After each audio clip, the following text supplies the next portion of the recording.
නමස්කාර වේවා බුදුරුවනට සැමදා බුදු හිමි සරණ යමි. නමස්කාර වේවා දම්රුවනට සැමදා සදහම් සරණ යමි. නමස්කාර වේවා සංඝරුවනට සැමදා මහා සංඝ සරණ යමි. නමස්කාර වේවා තුනුරුවනට සැමදා තිසරණ සරණ යමි. සාදු සාදු සාදු. අප හැම දෙනාගේ කල්යාණ මිත්‍ර ගුරු දේවෝත්තම පරම පූජනීය පින්වත් ලොකු ස්වාමීන් වහන්සේ නිදුක්ව නිරෝගව දීර්ඝායුෂ සම්පත්තියම ලබත්වා. සාදු සාදු සාදු. ශ්‍රද්ධාවන්ත පින්වතුනේ, පින්වත් සුජානී වනිගරත්න මහත්මිය දරුවන් දෙදෙනා වන නාවුරුන්නගේ තරුස සහ නාවුරුන්නගේ ලහිරු යන ඒ පුතුන් විසින් අද දවසේ මේ උතුම් ධර්මදානය සිද්ධ කරන්නේ ඉතාලියේ පදිංචිව සිට ශ්‍රී ලංකාවේදී 2021 ජූනි මාසේ 14 වන දින කොරෝනා වෛරසයට ගොදුරු වී මිය පරලොව යන්ට යෙදුනා වූ අවුරුදු 48ක් ආයු වැළඳු නාවුරුන්නගේ තුෂාන්ත පුෂ්ප කුමාර මහතාට පරලෝ ජීවිතයේ සැපේ පිණිස මේ පින් හේතු වෙත්වා කියන අදහසිනුයි අද දවසේ මේ ධර්ම දානමේ පින මේ විදිහට සිද්ධ කරන්නේ. පින්වතුනි, අපගේ භාග්‍යවත් අරහත් ගෞතම සම්මා සම්බුදුරජාණන් වහන්සේගේ මේ උතුම් බුද්ධ ශාසනයේ ධර්මාවබෝධ කරගත්ත නුවණැත්තෝ ගත්තාම ජීවිතය ගැන කල්පනා කරපු විදිහ හරි අසිරිමත්. නුවණැත්තෙක් තමන්ගේ නුවණින් ජීවිතේ දකින විදිහ සාමාන්‍ය නුවණ නැති කෙනෙකුට හිතා ගන්නවත් බෑ. නුවණ තියෙන කෙනෙක් ජීවිතය සම්බන්ධයෙන් දකින ක්‍රමේ, නුවණ තියෙන කෙනාට ජීවිතේ පේන විදිහ හරි පුදුම සහගතයි. අපි මේ බණපද වලින් අඩු ගානේ උත්සාහයක් ඇති කර ගන්න ඕන. ඒ නුවණැත්තෝ ජීවිතේ දැක්ක විදිහ ගැන හිතවත් පහදව ගන්න. බොහෝ දෙනෙකුට ඒ වාසනාවක් නැන්නේ. නුවණැත්තෙක් ජීවිතේ සම්බන්ධයෙන් දුටු විදිහක් ගැන අහනකොට ඒක ගැනත් කෙනෙකුට හිත පහදව ගන්න, එක්ක හිත සතුටු කරගන්න, අනුමෝදන් වෙන්න එහෙම අවස්ථා අඩුයි. අපි අඩු ගානේ දක්ෂ වෙන්න ඕනේ පින්වතුනේ. නුවණ තිබුණු අය ජීවිතේ දැක්ක විදිහ ගැන හිත පහදව ගන්න. ඇත්තෙම මේ පුරුෂයාට, ඇත්තෙම මේ පින්වන්තයාට නුවණ තියනවා කියලා. ඒ කියන්නේ ඒ කාලේ බුදුරජාන් වහන්සේ වැඩ ඉද්දී ඇතැම් නුවණැත්තු ග්‍රහ බන්ධන අත්හැරලා දාලා මේ ජීවිතේ මෙලෝ පරලෝ දෙලොවේම සැපතක් උදෙසා යහපතේ හැසිරෙන්න ඕන කියන වැඩපිළිවෙලට ආවේ. සමහරවිට කෙනෙක් මැරුණා කියන එක අහලා මලමිනියක් දැකලවන්නේ අහවලා ජීවත් වුණා, ඒ ජීවත් වෙච්ච කෙනා මැරිලා කියලා අහන්න ලැබෙනවා. දැන් අපිට කොච්චරවත් එහෙම අහන්න ලැබෙන්නේ නැද්ද? අපිට ඇතැම් වෙලාවට අපිව හම්බ වෙන ඔය පින්වතුන්ලා එනකොට ඒ පින්වතුන්ලා කියනවා ස්වාමින්වහන්සේ අර අසවල් උපාසක මහත්තයෙක් හිටියේ, අනේ ස්වාමින්වහන්සේ දැන් මාස කිහිපයකට කලින් එයා මැරුණා අපිට කියනවා. අපිට කොච්චර ඔහොම පණිවිඩ අහන්න ලැබෙනවද? නුවණැත්තන්ට ඇති වුණා මැරුණා කියන වචනේ. ඒ වචනේ අහලා මේ ජීවිතයේ අවබෝධය කරා සම්පූර්ණයෙන් අරගෙන ගියා. ඇතැම් නුවණැත්තෙකුට මලමිනියක් දකින්න ලැබුණා ඒ ඇති. ඇතැම් නුවණ තිබුණු කෙනෙකුට මේ පාරේ අසරණ වෙලා වැටිලා ඉන්න ලෙඩෙක් දකිනවා. හොඳටම රෝගයට පත් වෙලා තමන්ගේ රෝග පීඩාව හේතු කරගෙන ඔත්පල වෙලා වැටිලා ඉන්නවා දකිනවා ඒ ඇති. ඇතැම් නුවණැත්තන්ට වයසට පලච්චි කෙනෙක් වැහැරිලා ලස්සන නැතුව ගිහිල්ලා කවුරුත් ගණන් ගන්නේ නැහැ. ආන්න එහෙම කෙනෙක් දැක්කාම ඇති වුණා ජීවිතේම තේරුම් ගන්න. ඇතැම් අය ජීවිතය ගැන තේරුම් ගන්න තියෙන්නේ පින්වතුනි තවත් ප්‍රිය කෙනෙක් අහිමි වෙලා ප්‍රිය ඥාතිය කණ්ඩනවා දැකලා. ඉතින් මේ විදිහට ජීවිතය සම්බන්ධයෙන් නුවණැත්තෝ දුටු විදිහ ජීවිත අවබෝධය පිණිස නුවණැත්තෝ කල්පනා කරපු විදිහ අපි අහද්දී කියවද්දී ඉගෙන ගද්දී හිත පහදව ගැනීමේ දක්ෂතාවයවත් නැති කරගත යුතුයි. දැන් අද අහන්නේ එහෙම ධර්මයක්. මේ ජාතක පුවතේ නම සුසීම ජාතකය. රජසපත අත්තර තපසට ගියපු බෝසත් සුසීම රජුගේ කතාව. පින්වතුනි අපගේ භාග්‍යවත් අරහත් ගෞතම සම්මා සම්බුදුරජාණන් වහන්සේ අපගේ ශාස්ත්‍රූන් වහන්සේ සැවැන්නුවර ජේතවනාරාමේ වැඩ ඉද්දී තමයි මේ සිදුවීම වුණේ. භික්ෂුන් වහන්සේලා එදා ධම්සභා මණ්ඩපයේ බුදුරජාණන් වහන්සේ දහම් දෙසීමට වැඩම කරනකන් භික්ෂුන්ගේ කතාවක් පටන් ගත්තා. ඒ කතාව හරි ලස්සන කතාවක්. භික්ෂුන් කතා වුණේ බුදුරජාණන් වහන්සේ බෝධිසත්වයෝ විදිහට අභිනිෂ්ක්‍රමණය කරපු ඒ අසිරිය. භික්ෂුන් වහන්සේලා තමන් දන්න එක එකතු කර හරි ලස්සනට මේ කතාව කළා ආයස්මතුනි. අපේ ශාස්ත්‍රූන් වහන්සේ මහා බෝධිසත්වයෝ කාලේ සුද්ධෝදන කියන ඒ මහා රජුරුවන්ගේ එකම පුත්‍රයානේ. ආයස්මතුනි දන්නව නේද? රම්ම්‍ය සුරම්ම්‍ය සුභ කියලා මාලිගා තනවල දීලා තිබුණනේ. ඍතු 3ට මාලිගා 3ක නිවාසය කළේ ඔන්න එක භික්ෂුවක් කියනවා.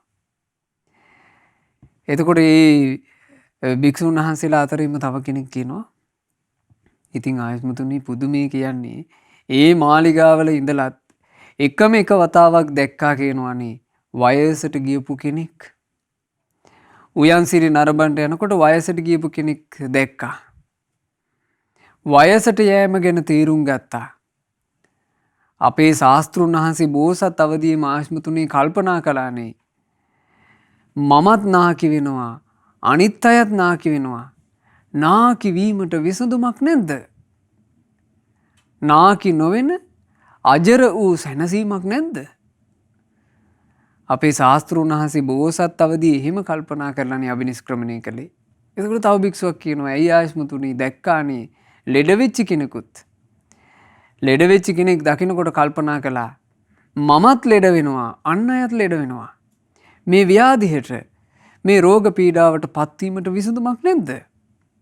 අභ්‍යාදී වූ ලෙඩවීමක් නැති සැනසීමක් නැද්ද? එහෙම හිතුවනේ. ඉතින් ආයස්මතුනි අපේ ශාස්ත්‍රූන් වහන්සේ තව දැක්කානේ මලකඳක්.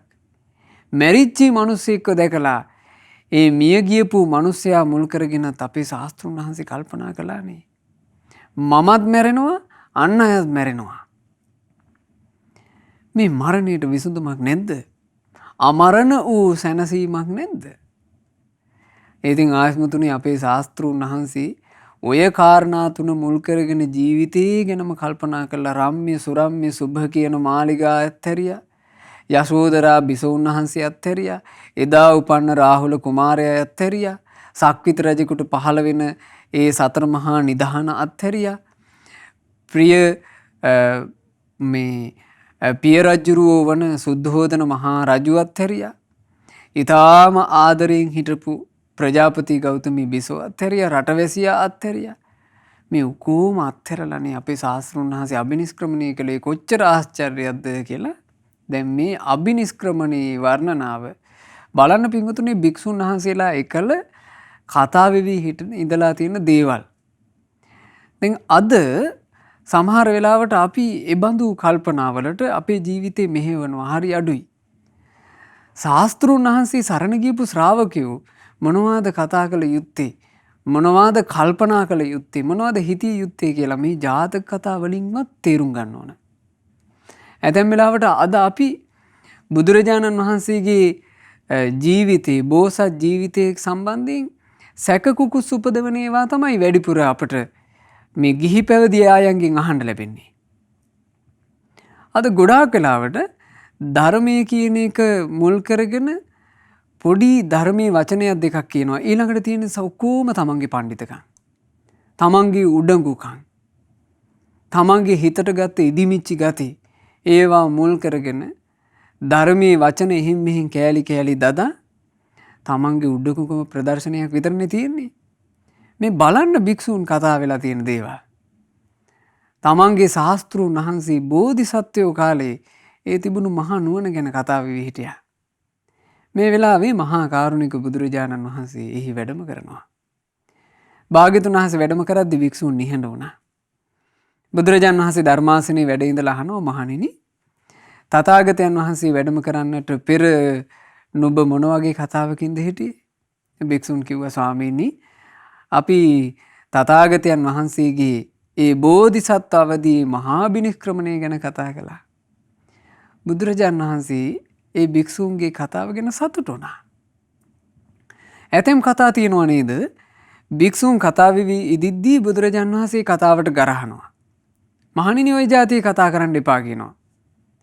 හැබැයි බලන්න බෝධිසත්වයන් වහන්සේගේ මහා බිනිෂ්ක්‍රමණය ගැන කතා කරනකොට බුදුරජාණන් වහන්සේකට සතුටු වුණා.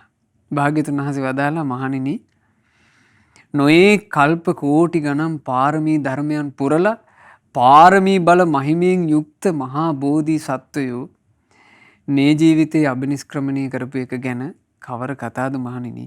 අතීතේ පවා පෙරුම් පුරාගෙන ආපු සමයේ පවා මහණෙනි ඇතැම් ජීවිතවල මහා සැප සම්පත් අත්හැරලා මහා බෝධි සත්වයෝ මහා බිනිෂ්ක්‍රමණය කළා. මහණෙනි ඒකාත්මික 300 යොදුනක් විශාල වූ කාසී රටේ මුළු රාජ්‍යම අත්හැරලා පැවිදි බව පතාගෙන අභිනිප්පන් කරානේ කිව්වා. එතකොට භික්ෂුන් වහන්සේලාට දැන් හරි සතුටුයි ඒ කතාව අහන්න. භික්ෂුන් වහන්සේලා ආරාධනා කළා.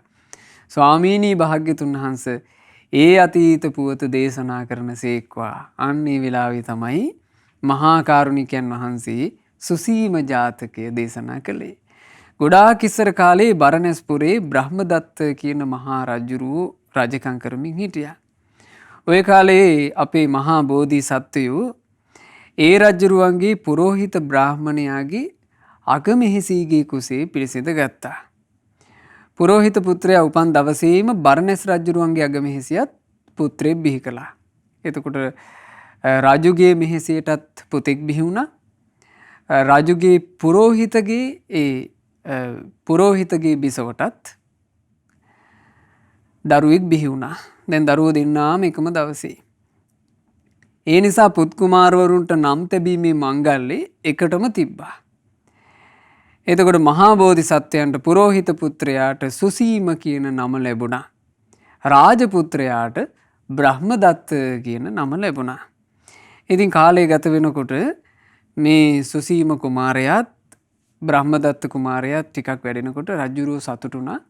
දෙන්නාම රජ මාලිගාවේ හැදෙනවනම් රජුගේම පුත්තු විදිහට මේ රජුගේම පුතෙක් විදිහට සුසීම කුමාරයාත් රජමාලිගාවෙම හැදුණා. දැන් බ්‍රහ්මදත්ත සුසීම කියලා කියන්නේ හොඳ ගජ මිත්‍රයෝ චූටි කාලේ ඉඳලම.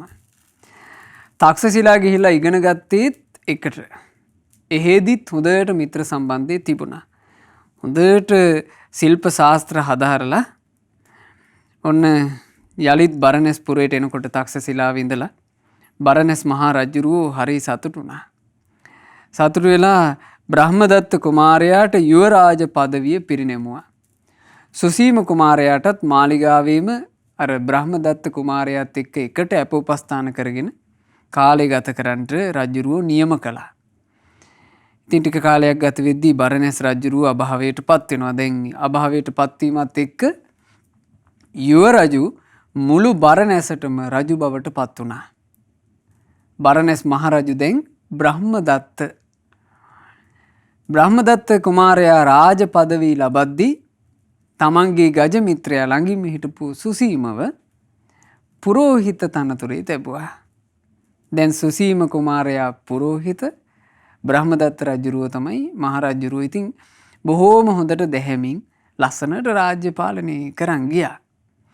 දවසක් මුළු බරණැස් නගරයම සරසලා බරණැස් නගරයේ රජු ඇතුළු රාජකීය පිරිවර වීදි සංචාරය කරනවා. මේක පිංගුතුනේ මහා පෙරහැරක් වගේ. සාමාන්‍ය රජවරු ඒ කාලේ කලින් කලට රාජ්‍ය වීදි සංචාරය කරනවා කියලා එකක් තිබිලා තියෙනවා. ඒ වීදි සංචාරය කියලා කියන්නේ අපිත් දැන් වර්තමාන වෙනකොටත් තියෙන්නේ වර්ෂයකට සැරයක් කෙරෙන මහා පෙරහැර මංගල්‍ය. උන් ඔය වගේ එකක්. මුළු නගරේම සරසනවා, විශේෂයෙන් තොරම් බඳිනවා, වීදි ඔක්කොම ලස්සන කරනවා. ඉතින් මේක වෙනම උත්සවයක්.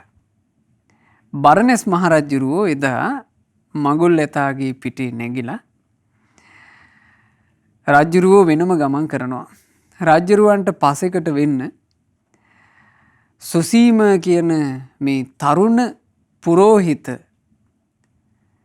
ඒ සුසීම පුරෝහිතත් රජුරුවොත් එක්කම වගේ තවක් ඇතෙක් පිටේ නැගිලා නගරේ වීදි සංචාර කරනවා. මේ වෙලාවේ උඩුමහලට වෙලා රාජමාතා කියලා කිව්වහම සාමාන්‍යයෙන් අග්‍ර මහේසිකා. මේ අග්‍ර මහේසිකා කියන තනතුර රාජ්‍යයක ප්‍රධාන අංගයක්. මේ රාජමාතා කියලා කියන්නේ බ්‍රහ්මදත්ත කුමාරයාගේ අම්මා. බ්‍රහ්මදත්ත කුමාරයාගේ අම්මා උඩුමහලේ ඉඳලා බලාගෙන හිටියා මේ පෙරහැර දිහා. බලාගෙන ඉද්දී රාජමාතාවට හිත ගියා සුසීම කියන පුරෝහිත පුත්‍රයා ගැන. තමන්ගේ පුතාගේ වයසේ. ඒ වුණාට ඒ සුසීම කියන පුරෝහිත පුත්‍රයාගේ තියෙන කඩවසන් ශරීරය දැකලා රාජමාතාවට හිත ගියා. රාජමාතාවට ආසාවක්, ලෝභයක් හටගත්තා. අනේ මෙබඳු පුරුෂයෙක් මගේ වෙනවනම් ලෝභයක් හටගත්තා. දැන් රාජමාතාවගේ හිතට හරි නෑ. රාජමාතා කල්පනා කළා මගේ පුතාගේ වයස, මං කොහොමද මේ වචනයක් කියන්නේ? මං කොහොමද මගේ පැතුම ඉෂ්ට කරගන්නේ? මං කොහොමද මගේ පුත්‍රයාගේ මූණට කියන්නේ මං නුඹගේ පුරෝහිත මිත්‍රයාට සතුටුයි කියලා? බෑ ඒක කරන්න බෑ කියලා රාජමාතාව මේක හංගගත්තා. දැන් බලවත් ආසාවක් හංගගෙන ඉන්නවා. හංගගෙන ඉන්න රාජමාතාව මැලවෙන්න පටන් ගත්තා. දැන් රාජමාතාව සුදු මැලි වෙලා ගිහිල්ලා ලෙඩ වෙලා කණ්ඩ බෑ. හොඳටම උත්පල වුණා. ඒ උත්පල වුණාට පස්සේ රජුරවන්ට ආරංචි වෙනවා අනේ රාජමාතාව මේ වෙනකොට අසාධ්‍ය මට්ටමකටම ඇවිල්ලා කියලා. රජුරෝ ළඟට ගිහින් අහනවා මෑණියනි අනේ මට මෑණියන් කියන්ට මෑණියන්ගේ හිතේ තියෙන වේදනාව මොකද්ද? මෙච්චර මෑණියන් උත්පල වෙන්න කාරණාව. මෑණියන් ගොඩාක් සතුටින් හිටියානේ. මෙහෙම කිව්වට යමක් හිතේ තෙරපාගෙන ඉන්න බව පේනවා. කියන්නේ නෑ. එතකොට බ්‍රහ්මදත්ත රජුරුව කල්පනා කළා මේ ස්ත්‍රීන්ගේ ස්වභාවය තමයි පුරුෂයාත් එක්ක පිරිමියෙක් එක්ක සමහර කාරණා කියන්න ලැජ්ජයි. හැබැයි ස්ත්‍රීන් එකතු වුණාම ඔය කොයි කාරණේත් ස්ත්‍රියෝ කියලා දානවා. ඒ නිසා මේකට කරන්න තියෙන්නේ මගේ අගමෙහෙසියට මේ කාරණේ දැනුවත් කරන එක. බ්‍රහ්මදත්ත රජුරුව තමන්ගේ අගමෙහෙසියව රහසේම කැඳෙව්වා. 4කම් මන්ත්‍රයක් කළා. 4කම් කියලා කියන්නේ දෙන්න තනියම. ඒ 4කම් මන්ත්‍රයේදී රජුරුව මොකද්ද කිව්වේ? කිව්වා මෙහෙසි ළඟට යන්න. රාජමාතාව ළඟට ගිහිල්ලා හොඳට උපස්ථාන කරන්න. උපස්ථාන කරලා කියන්න අම්මාට ඉතින් කවුරු නැතත් මං ඉන්නවා නොවේ. අම්මගේ හදවතේ තෙරපෙන ඕන එකක් මට කියන්න. මං අම්මගේ පැතුම ඉෂ්ට කරලා දෙන්න. එහෙම කියන්න කියලා කොහොම හරි මගේ අම්මගෙන් වචනේ එළියට ගන්න කිව්වා. ඉතින් අගමෙහෙසි ගානට මේක කළා. රාජමාතාව ළඟ උපස්ථාන කරලා කොහොම හරි දැනගත්තා. රාජමාතාව බොහෝම අමාරුවෙන් කිඳිරි ගගා කිව්වා අනේ දරුවෝ බලන්ටකෝ මට අර තරුණ පුරෝහිත බ්‍රාහ්මණයා ගැන හිත බැඳුනානේ. දැන් මට මේ පුරෝහිත බ්‍රාහ්මණයත් එක්ක ඉන්නමයි ගිජුකම. මට අමතක කරන්න බෑ ඒක. ඉතින් මගේ හිත එතන බැඳිලා තියෙන නිසා තමයි මට මේ වේදනාවල් ඔක්කොම. මට ඒක ලබන්නත් බෑ පුරෝහිත තරුණයාව මගේ ස්වාමි පුරුෂයා කරගන්නවා කියන එක ලබන්නත් බෑ. මං ඕන් ඔහේ මැරිලා යයි කිව්වා. එතකොට අගමෙහිසි මේක ගිහිල්ලා රජුරවන්ට කිව්වා. රජුරෝ කියපු ගමන් කල්පනා කරනවා හපොයි මගේ මෑණියන්ට ඇති වෙලා තියෙන්නේ හරි පුදුම ගණයේ ආසාවක් නේ. කමක් නෑ. මං මගේ මෑණියන්ට උපස්ථානීය විදිහට මේකට අවකාශයක් හදන්න ඕන. මගේ මෑණියන් මිය දෙනවා මං කොහොමද බලන් ඉන්නේ. එතකොට මේ බ්‍රහ්මදත්ත රජුරෝ තමන්ගේ ප්‍රිය මිත්‍රයාව සුසීම බ්‍රාහ්මණයාව කැඳෙව්වා. කැඳවලා කියනවා මිත්‍රයා මගේ අම්මාගේ හිතේ නුඹ පිළිබඳව අදහසක් හටගෙන තියෙනවා. මිත්‍රයා මෙහෙමයි. මට මගේ මෑණියන්ව සතුටු කරන්න ඕන. මෑණියන් නිකන් ඔත්පල වෙලා මැරිලා යනවා මට බලාගෙන ඉන්න බෑ. ඒ වුණත් මේක නුසුදුසු විදිහකට වෙනවාට මං කැමතිත් නෑ. එනිසා මිත්‍රයා මම මේකට උපායක් යෙදුවා. උපාය මේකයි. මං රජකම නුඹට පවරනවා. නුඹ මේ රටේ රජු. මම යුවරාජ පදවී දරන්නම්. නුඹ රජු බවට පත් වෙලා නුඹගේ මෙහෙසී බවට පත් කරගන්නට මගේ මෑණියන්ව රාජ මාතාව. එතකොට අම්මාගේ අදහසත් ඉෂ්ට වෙනවා. අම්මගේ ජීවිතෙත් රැකෙනවා. අපිට සුවසේ කටයුතු කරගෙන ඉන්නත් පුළුවන්. මේ සුසීම කියන පුරෝහිත තරුණයා 3 වතාවක්ම මේක ප්‍රතික්ෂේප කළා. ප්‍රතික්ෂේප කරද්දී අන්තිම වතාවේ බ්‍රහ්මදත්ත රජුරෝ කියනවා මිත්‍රයා මේ මගේ අම්මගේ ජීවිතය සම්බන්ධයෙන් ප්‍රශ්නයක්. ඒ නිසා නුඹ මිත්‍රයෙක් විදිහට මේකට බෑ කියන්න එපා. මට මේකට උදව් කරන්න කිව්වා. එතකොට බෝධිසත්වයන්ට කරගන්න දෙයක් නැහැ. බෝධිසත්වයෝ ජීවිතයක් බේරා ගන්න අදහසින් අන්තිමේදී රජුරුවන්ගේ යෝජනාවට කැමති වුණා. ඕන දැන් විශේෂ උත්සවයක් තියලා සුසීම කියන පුරෝහිත තරුණයාව රාජ්‍යයේ පිහිටෙව්වා. දැන් රජුරුවෝ මුළු බරණැසටම අගරජු.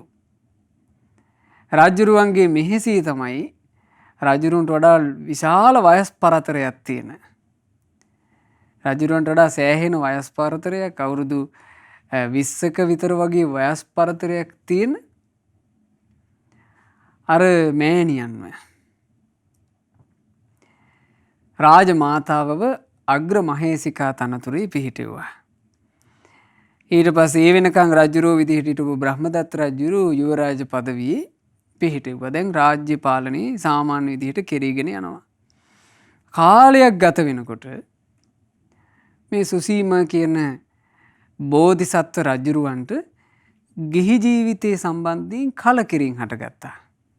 මේ සංසාර ගමනේ පෙරම් පුරාගෙන එන බෝධිසත්වයෝනේ. අර ග්‍රහ බන්ධනේ කාම බන්ධන ගැන හිත ඇලෙන්නේ නැහැ. ටික ටික එපා වෙන්න ගත්තා.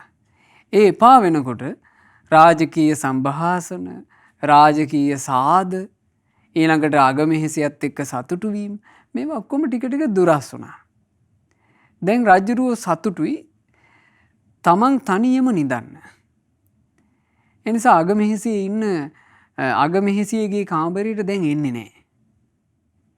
තනියම රජුරුව නිදා ගන්නවා. රජුරුව තනියම වාසය කරනවා. භෝජන අනුභව කරද්දී වුණත් අගමෙහෙසිය කැඳවන්නේ තනියම අනුභව කරනවා. දැන් මේ රාජ මාතාවට ඒකට දුක හිතුණා. දුක හිතලා කල්පනා කළා රජුරුවත් ඉතින් සාධාරණයි. රජුරුව මගේ පුතාගේ වයසනේ. තරුණයෙක්නේ. මං මේ මැහැල්ලක්. වයසට ගියපු මාත් එක්ක ඔහුට ජීවිතේ සතුටක් නැතුව ඇති. අනිත් එක ඔහුට තමන් ගැන හැඟීමක් ඇති තමන් මහා තරුණයා කියලා. ඒ නිසා මේකෙදී කරන්න ඕන උපායක්. දැන් රාජමාතාව හිතනවා. මේකෙදි මං උපායක් කරන්න ඕන. මේ සුසීම කියන රජුත් වයසට ගියපු කෙනෙක් කියලා ඒත්තු ගැන්වෙන විදිහේ වැඩක් කරන්න ඕන. එතකොට තමනුත් වයසට ගියානේ කියන හැඟීම ආවට පස්සේ මගෙත් එක්ක යලිත් වතාවක් එකතු වෙලා වාසය කරයි. ඔහොම හිතුවා. දවසක් අගමෙහෙසි රජුරෝ ළඟට ගිහින් ඇහුවා රජතුමනි මං ඔබතුමාගේ කෙස් ටික පොඩ්ඩක් බලන්නද කොණ්ඩේ සකස් කරන්නද? රජුරෝ අවසර දුන්නා. දැන් මේ අගමෙහෙසිය රාජ මාතාව රජුරුවන්ගේ කොණ්ඩේ පීරනවා වගේ ටික ටික බල බල ඉඳලා මෑගාව හංගගෙන හිටියා මේ ඉදුණු කෙස් ගහක්. සුදු වෙච්ච කෙස් ගහක් හංගගෙන හිටියා. ඒ කාලේ රජවරු දිගට කෙස් වවනවනේ. මේ රාජමාතාවගේ තිබුණු ඉදිච්ච කෙස් ගහක් ඒ හංගවගෙන තියන් හිටියා. එක පාර කිව්වා ආනේ රජතුමනි ඔබතුමා වයසට ගිහිල්ලානේ. මේන් ඔබතුමාගේ හිසෙත් මේ කළු කෙස් සුදු වෙලා. දැන් මේ රාජමාතාවට ඕනේ රජුරුවත් වයසට ගියා කියලා ඒත්තු ගන්නන්න.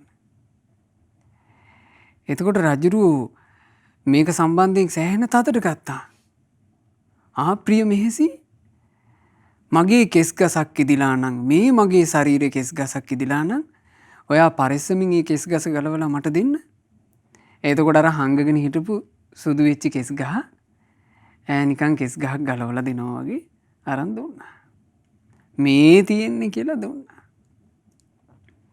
රජුරුව මේ දිහා බලාගෙන රජුරුවන්ගේ නලනින් දාඩිය දාන්න පටන් ගත්තා. රජුරුව හිතනවා අහෝ ජීවිතේ කෙමෙන් කෙමෙන් කෙමෙන් කෙමෙන් ගත වෙනවා. තරුණකම කියන එක අහිමි වීගෙන යනවා. මොකද්ද මේ කාමයට එක්ක එකතු වෙලා මෙහෙම වාසය කරන එකේ ප්‍රතිඵලය? මොකද්ද මේකේ තේරුම? දැම්ම මේ කාම බන්ධනයන්ට තියෙන ආසා අත්හල යුතුයි. එහෙම හිතලා රජුරුව තමන්ටම කතා කරගත්තා. දැන් අගමෙහෙසි පිටිපස්සෙන් ඉන්නවා රජුරුව තමන්ටම කතා කරනවා මෙහෙම. සුසීමයනි නුඹේ හිසේ බඹර පැහැය ඇති කළු කෙස් ඉස්සර නම් හරි අගේට පිහිටා තිබුණා. ඒ කළු කෙස් අතරේ අද සුදු නර කෙස් පෑදී ඇත. ජීවිතේ අනියත බව මතුවී පෙනුණා. කාමරතිය කෙරෙන් වෙන්න උත්තම බඹසර රකිමින් ධර්මයේම හැසිරියන් දැන් එයට කාලයයි. රජුරුව තමන්ටම කතා කරගත්තා. අගමෙහෙසිට එතකොට තමයි දාඩිය දැම්මේ. හපොයි මම මේ බොරුවක් කරන්න ගිහිල්ලා කරගත්ත දෙයක්. ඇයි බොරුවට මේ සුදු කෙස් ගහක් පෙන්වන්න ගිහිල්ලා රජුරුව ඒ ඔස්සේ ජීවිතය සම්බන්ධයෙන් ගොඩාක් හිතලා අවසන්.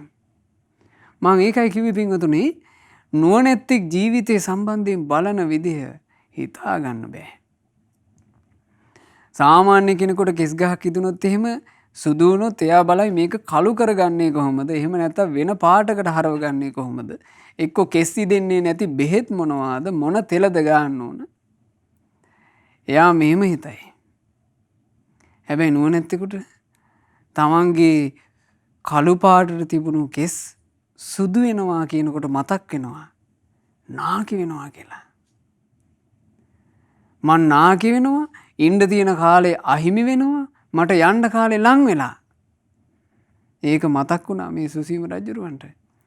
රජුරෝ තමන්ටම කතා කරනවා සුසීමේනි දැන් පෙනේද උඹට කළු පාටට කෙස් ගස් තිබ්බා. දැන් ඔන්න උඹේ කොණ්ඩෙත් සුදු වෙන්න පටන් අරගෙන. උඹ ජරාවටපත් වෙනවා උඹ නාකි වෙනවා. තාම මේ කාමයට එක්ක එකතු වෙලා උඹ ප්‍රමාදෙන් ඉන්නවා. සුසීමේනි ප්‍රමාද වෙන්න කාලයක් නැහැ. අතහැරපන් කාම සැපේ. අතහැරලා තමන්ගේ ජීවිතේ ධර්මය තුලින් රැකවරණයක් හදාගනි. මේ තමයි ඒකට කාලේ.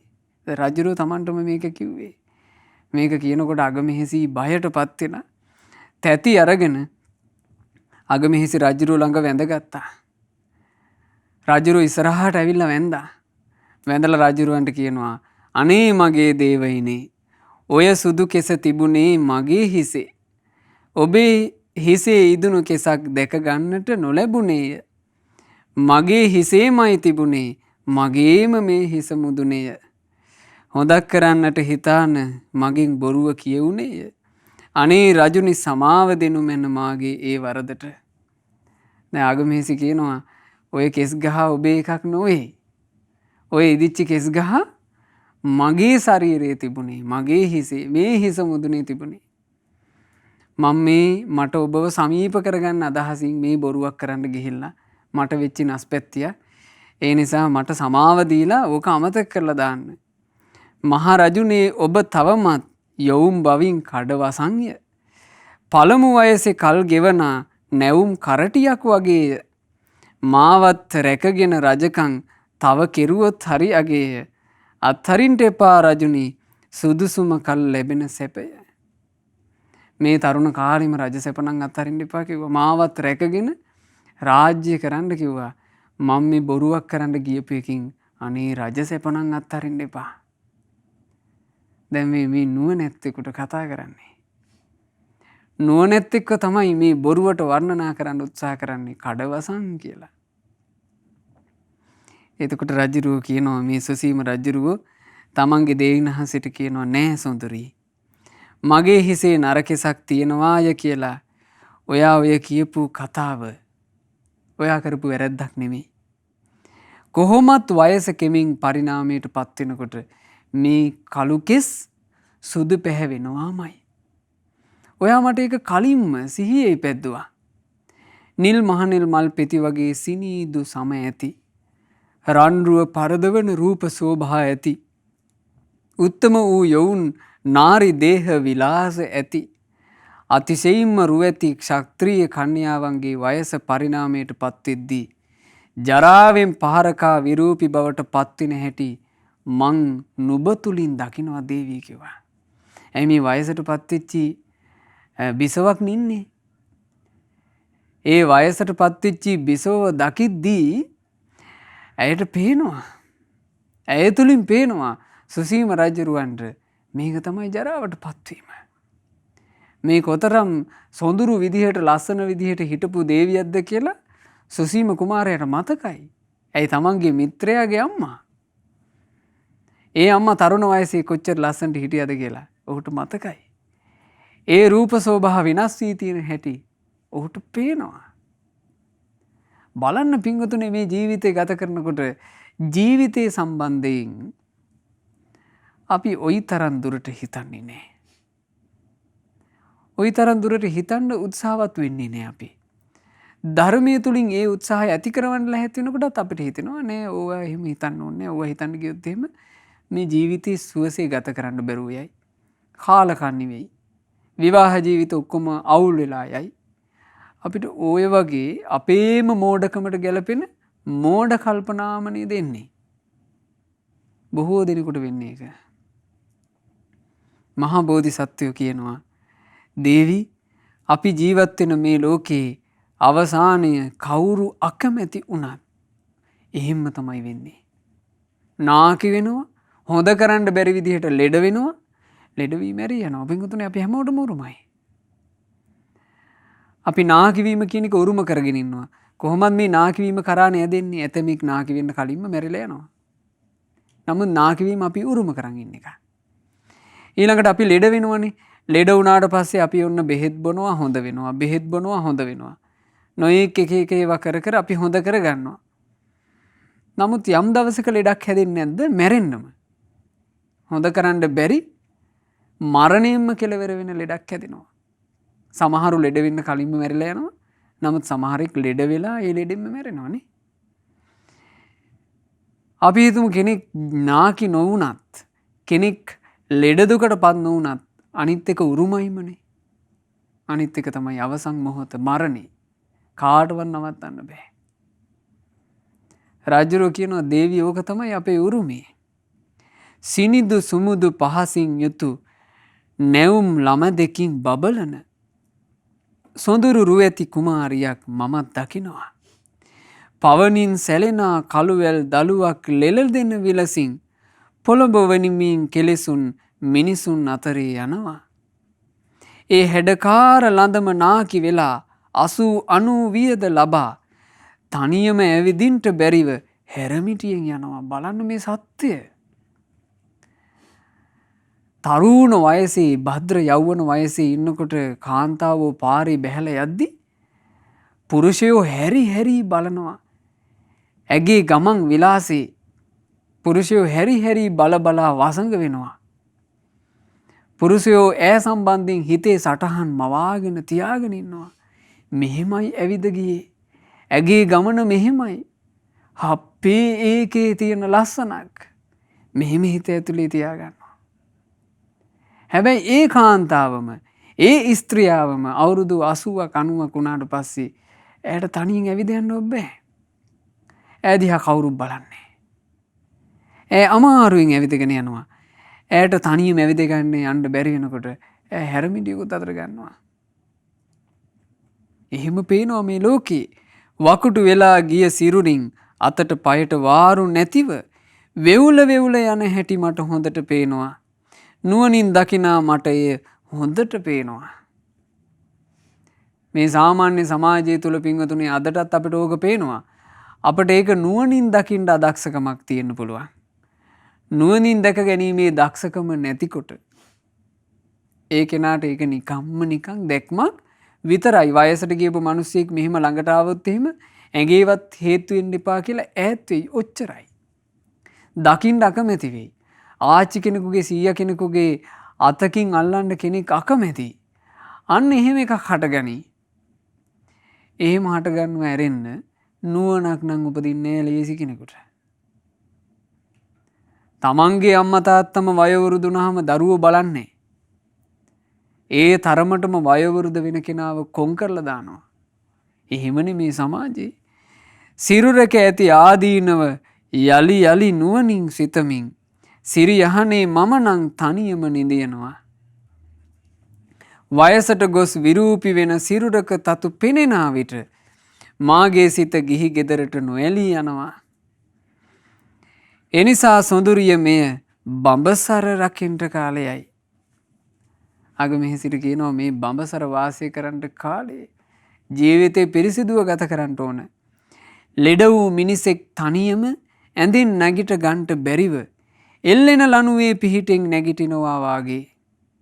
මිනිස්සු හොඳටම ලෙඩ වුණාම පින්වතුනි ඒ මිනිසයාට තනියෙන් ඇඳෙන් නැගිටින්න බැරි නිසා සාමාන්‍යයෙන් කරනවා නේද? ඒ මිනිසයාට නැගිට ගන්නට පහසුවට ඔන්න මේ උඩ ඉඳලා ලණුවක් දාලා තිනවා. ඒකෙන් අල්ලගෙන නැගිටින්න. මොකද එයාට තනියෙන් තමන්ගේ කය නඩත්තු කරගන්න බැරි නිසා. ගෙදරක ඇති කාම සැපේ සුළු සැතුටකි ලැබ දෙන්නේ ලෙඩා ලණුවේ එල්ලීගෙන නැගිටිනවා වාගේ. එබඳු කුඩා කාම සැපේ අත්හරිනා නුවණැති අය මහා සැපය සතුට සදන බඹසරටම යනවා. කාමයේ කියන එක උපමා කළේ කොයි වගේද? ලෙඩෙකුට තමන්ගේ කය නැගිට්ටුව ගැනීම පිණිස එල්ලෙන්න තියෙන ලණුවක් වගේ. ඒ වගේ මේ කාමයේ කියන එක. ලෙඩා කොහොමද? තමන්ගේ ඇඟ හොද්දටම ඔත්පල වෙලා. හැබැයි ලෙඩා සතුට වෙනවා අර කඹේ එල්ලිලා. කඹේ එල්ලිච්ච ලෙඩ්ඩු වගේ තමයි කාමයට එක්ක මොසපත් වෙච්ච ජීවිත. බලන්න මහා බෝධිසත්වෝ එදා කල්පනා කරපු විදිහ. එබඳු කුඩා කාම සැපේ අත්හරනා නුවණැති අය. ඒ කම් සැපේ යම්කිසි නුවණැත්තෙක් අත්හැරියොත් මේ කම් සැපෙන් ජීවිතේ පරිපූර්ණ සැපක් ලබන්න බෑ කියලා. ඒක තේරුම් අරගෙන අත්හැරියොත්. ඒ අත්හැරපු කෙනා මහා සැපේ සතුට සදන බඹසරටම යනවා. කාමයට නොඇලී වාසය කිරීම තුලින් ලැබෙන මහා සැපේ මහා සතුට හොයාගෙන තමයි කියනවා ඒ කෙනා යන්නේ. කාමයේ තුල තියෙන සතුට කියලා කියන්නේ පිංගුතුනි ලාමක ආකාරයේ හීන සැපක්නේ. අපි ගත්තොත් එහෙම ලස්සන රූප බලලා විඳින සැපේ කියලා කියන්නේ වෙහෙසකර සැපක්. මිහිරි හඬ අහලා ලබන සැපේ කියලා කියන්නේ වෙහෙසකර සැපක්. දැන් ඔය සංගීත සංදර්ශන ඒ වගේ මේ වගේ ගිහිල්ලා ඒ විඳින සැප කියලා කියන්නේ ඒක වෙහෙස කරයි. කාලා බීලා ලබන සැප කියලා කියන්නේ වෙහෙස කරයි. බලන්න වැඩිපුර කෑවොත් එහෙම කාපු එකකින් හින්දාම අමාරුයි. කාපු එකකින් හින්දා දාඩිය දානවා. ඊට පස්සේ මේ ශරීරය එක විදිහකට තියාගෙන ඉන්න බෑ. නිදිමර ගාතේනවා. ඊළඟට ඇඟවල් මහත් වෙනවා. ඇඟ මහත් වුණාට පස්සේ මහත් වෙච්ච ඇඟ නඩත්තු කරගන්න බැරුව යනවා. මහත් වෙච්ච ඇඟට ලෙඩ රෝග බහුල වෙනවා. ඒ නිසා මේ කාමයන් තුල තියෙන්නේ හරි හීන සැපක්. වටින සැපක් නේ. කායික පහස ගත්තත් කම් සැප ඔස්සේ ගිහිල්ලා බලන්න ස්ත්‍රී පුරුෂයෝ සමහරලාවට සල්ලාලකම් වලට හුරු වෙනවා. එක්කෝ ඔහේ හිතුමනාපෙට වෛශ්‍යාවාදී ඇසුරු කරන්න හුරු වෙනවා. ඊළඟට ලිංගික රෝග හටගන්නවා. හොඳ කරන්න බැරි ලෙඩ හටගන්නේ. ඒ හටගත්තට පස්සේ අර පහසේ කතාව ඔක්කොම ඉවරයි. ඊට පස්සේ ඉතින් බෙහෙත් කර කර විඳව ඉන්න ඕන. කම් සැප කියලා කියන්නේ හීන සැප. ඒ හීන සැප නුවණ තියෙන කෙනා අත්හැරලා දානවා. අපේ ශාස්ත්‍රූන් වහන්සේ මහා බෝධිසත්ව විදිහට රජමාලිගාවේ ඉද්දි පින්වතුනි කල්පනා කළා කියනවා. බොහෝ මිනිස්සු කරන්නේ තමන් නාකි වෙවි ඉද්දි නාකි වෙච්චි අය පිළිකුල් කරන එක. බොහෝ මිනිස්සු කරන්නේ තමන් ලෙඩ වෙමින් ඉද්දි ලෙඩුන්ව දැකලා පිළිකුල් කරන එක. බොහෝ අය කරන්නේ තමනුත් මැරෙමින් ඉද්දි තමුන් මරණය කරා යමින් ඉද්දි මලකඳන් දැකලා පිළිකුල් කරන එක. අදටත් එහෙම නෙවෙයිද? අදටත් එහෙමයි. අදටත් වයසට ගියපු මිනිස්සුන්ට නංවා නම් හදහද නා කියා කියයි නොයෙක් වචන හදන්නේ. එහෙම හදහද ඒ කෙනාව කොන් කර කර ඒ කෙනා නිකන් සමාජයේ අමුතු කෙනෙක් වගේ. වයසට ගියපු අයව කොන් කර කර හිතන්නේ අඥානය. වයසට ගියපු කෙනාව දේව දූතෙක් වගේ දකින්නවා නුවණැත්තා. වයෝවෘද්ධ තැනැත්තාව දේව දූතෙක් වගේ දකින්නේ නුවණැත්තා. ඇයි තමන්ගේ ජීවිතය සම්බන්ධයෙන් කියන කෙනෙක්ගේ. වයසට ගියපු කෙනෙක් මේ දැස් මානයට පෙනෙද්දී සිහිය උපද්ද ගන්න ඕන.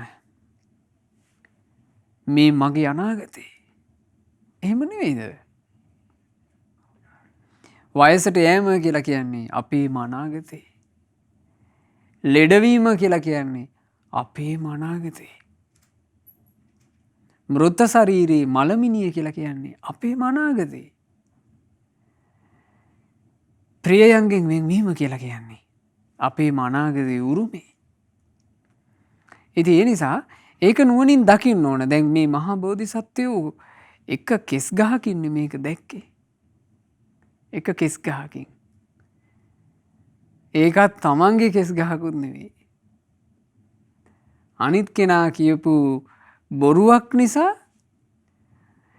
අනිත් කෙනාට උවමනා කරපු රැවටවීමක් නිසා මේ ජීවිතය සම්බන්ධයෙන් තිබ්බ සියලු රැවටිලි වලින් බෝධිසත්වයෝ බේරුණා. බෝසතාණන් වහන්සේ ওই විදිහට කාමයන්ගේ ආදීනව කියනකොට මේ මහබිසෝන් වහන්සේ දැන් මේ මහබිසෝන් වහන්සේට බෝධිසත්වයෝ ගැන එහෙම ලාමක කල්පනා ආදී හටගෙන තිබුණාට මේ තරුණ වයසේ හිටපු බෝසත් කුමාරයා ගැන තමන්ට රාග හිතුවිලි හටගෙන තිබුණාට හරි නුවණැති තැනැත්තියක්. ඇයි මේ කාරණේ අහගෙන ඉන්නකොට ඇගේ හිත ධර්මයේ කෙරෙහි පැහැදුනා. ධර්මයේ කෙරෙහි පැහැදී ඇයගේ අවසරය ලැබුණා. ඇය සතුටු වුණා. තමන්ගේ ස්වාමි පුරුෂයා සුසීම රජු අබිනික්මන් කරනවට. ඉතින් ඇය අඬද්දී අනිකුත් පිරිවර අඬද්දී සුසීම රජුරුව එදා මහා අබිනික්මන් කළා. ඒ බෝධිසත්වයෝ කාලේ. ඒ කාලේ තිබුණු ඒ කසී රට බරණැස්පුරේ මහා රාජධානිය අත්හැරලා අබිනික්මන් කළා. අබිනික්මන් කොට ඍෂි පැවිද්දෙන් පැවිදි වී ධ්‍යාන අභිඥා උපදවාගෙන මරණින් මත්තේ බඹලොවේ උපන්නා. ඉතින් භාග්‍යතුන් වහන්සේ මේ විදිහට දේශනා කළා. බුදුරජාන් වහන්සේ වදාලා භික්ෂූන්ට මහණෙනි එදා රාජ මාතාව වී සිට සුසීම රජුරුවන්ගේ අගමෙහෙසී බවට පත්ුනේ අපගේ රාහුල මාතාව. රාහුල මාතාවන් තමයි එදා රාජ මාතා බවට පත්ව සිටියේ. යහළු රජව සිටියේ ඒ බ්‍රහ්මදත්ත රජුරුව වුණේ ආනන්දයන්. සුසීම මහරජු සිටියේ මමයි කියලා ශාස්ත්‍රඥ වහන්සේ මේ ජාතක කතාව නිමා කරනකොට අර භික්ෂුන් වහන්සේලාට හරි ප්‍රසන්න හිතක් ප්‍රමුදිත හිතක් හටගෙන තිබුණා. ඒ ප්‍රමුදිත හිතේ නීවරණ ඔක්කොම පහ වී තිබුණා. බුදුරජාණන් වහන්සේ ජාතක පුවත අවසානයේ සම්බුදුවරුන්ගේ සාමුක්ඛංසික ධර්මය දුක්ඛ සමුදය නිරෝධ මග්ග කියන චතුරාර්ය සත්‍ය ධර්මය දේශනා කරද්දී පිංගතුනේ එතන හිටපු භික්ෂුන් වහන්සේලා නොයෙක් මාර්ගඵලයන්ට පත් වුණා. ඇතමෙක් සෝවාන් වුණා. ඇතමෙක් සකදාගාමි වුණා. ඇතමෙක් අනාගාමි වුණා. ඇතැම් උත්තමයන් වහන්සේලා රහතන් වහන්සේලා බවට පත් වුණා. ඉතින් අපේ ජීවිතය ගැන අපිට ගොඩාක් තේරුම් ගන්න වටින කාරණා. ජීවිතේ එකම තැනකට ඇදෙමින් තියෙනවා.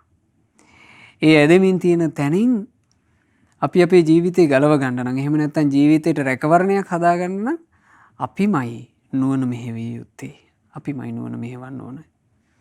කාමයට තියෙන ඇල්ම ඊළඟට ප්‍රිය වූ දෙයට ප්‍රිය වූ අයට තියෙන ඇල්ම මේ හිත වලින් තුනී කරගන්න ඕන. එහෙම නැති වුණොත් අපිට වද වේදනා එක්කම ජීවිතය ගත කරන්න වෙයි. ඒ නිසා ගෞතම බුදුරජාණන් වහන්සේගේ ශාසනය මුණ ගැහිච්ච මේ ජීවිතේ අපට ජීවිතය සම්බන්ධයෙන් මනා නුවණක් උපදවා ගන්නට වාසනාව ලැබේවා. සාදු සාදු සාදු. රැස් කළ සියලුම පුණ්‍ය ධර්මයෝ සියලු දෙවියෝ සතුටින් අනුමෝදන් වෙත්වා. පින් අනුමෝදන් වන දෙවියෝ දිව්‍ය සැපෙන් වැඩෙත්වා. දෙවියන්ගේ රැකවරණ අප හැම දිනාට දෙවියෝ සලසත්වා. දෙවියෝද සසර දුකින් අත මිදේවා. සාදු සාදු සාදු. ගුරු දේවෝත්තම කල්යාණ මිත්‍ර පරම පූජනීය පින්වත් ලොකු ස්වාමීන් වහන්සේට සියලු පින් අනුමෝදන්ව නිදුක් නිරෝග සුව ලබත්වා. දීර්ඝායුෂ සම්පන්නියම ලබත්වා. සාදු සාදු සාදු.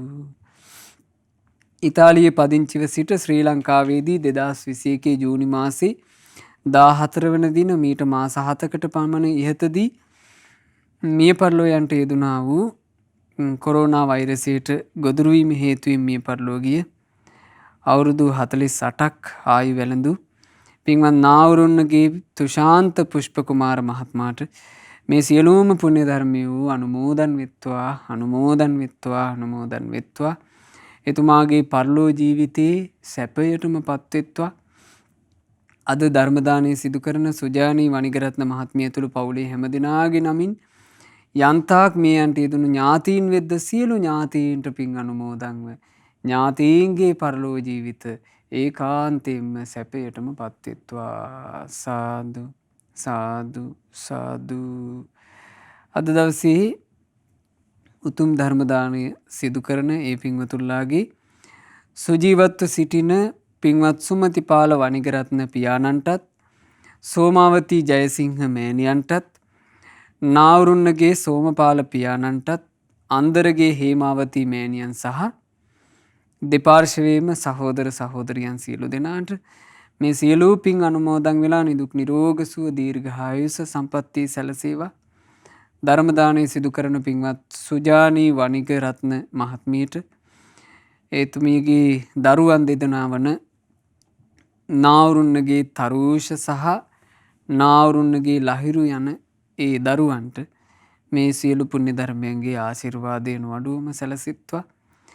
පින්වතුන්ලගේ ජීවිත කිසිම කරදරයකින් බාධාවකින් තොරව සුවසේ සැනසෙල්ලේ ගත කරන්නට අවකාශ ලැබෙත්වා. රැකී ආරක්ෂා ආදිය දියුණු වෙත්වා.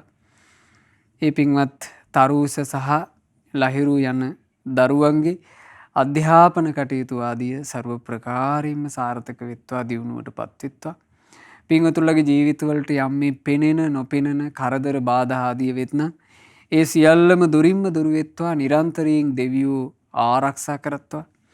ධර්ම දානය සිදු කළා වූ සුපින්වතුන්ලාටත් ශ්‍රද්ධා මාසික ධර්ම දාන සමාජික පින්වත් හැමදෙනාටත් ශ්‍රද්ධා රූපවාහිනියේ සහ ලක්කිරු ගුවන් විදුලියේ කාර්ය මණ්ඩලයේ පින්වතුන්ලා සෑම සියලු දෙනාටත් ඒ වගේම සුපින්වතුන්ලා සියලු දෙනාට මේ ගෞතම සාසනය තුල කලන මිතුරු ඇසුරේ පින් රැස් කරගෙන ගුණධර්ම දියුණු කරගෙන චතුරාර්ය සත්‍ය ධර්මය අවබෝධ කරන්ට වාසනාව ලැබෙත්වා. හැම දිනාටම තෙරුවන් සරණයි. නමෝ බුද්ධාය.